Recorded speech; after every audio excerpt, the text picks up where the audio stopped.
Жаңа жылдық отырыстардан бас тартқан еріктілер мүмкіндігі шектеулі балаларды қуантуда.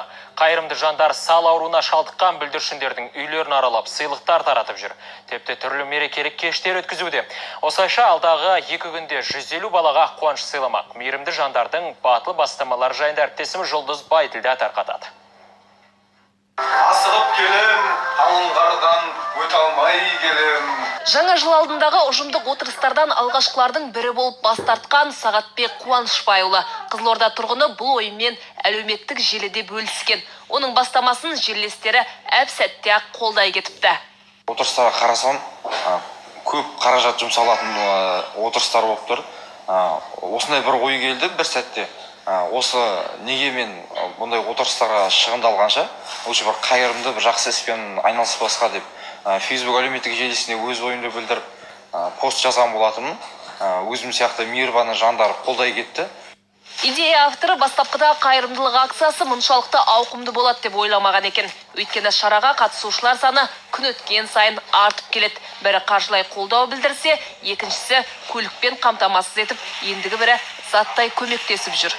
Бармысың қызым, осы үйде Жәнел атты сүйкімді де әдемі қыз бала бізді Аяз ата мен Ақшақарды күтіп отыр деп естідік.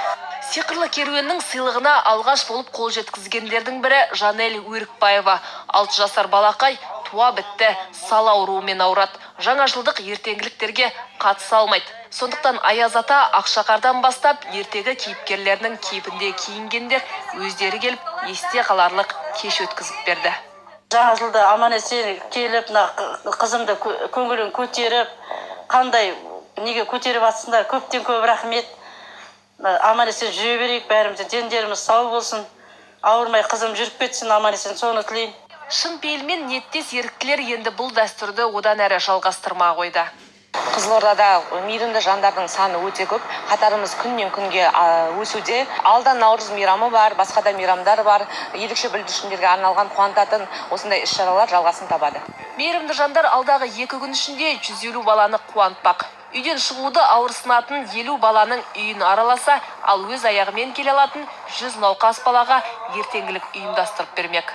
Жұлдыз Байділда, Жанғали Ысқақ, басты жаңалықтар, Қызылорда қаласы.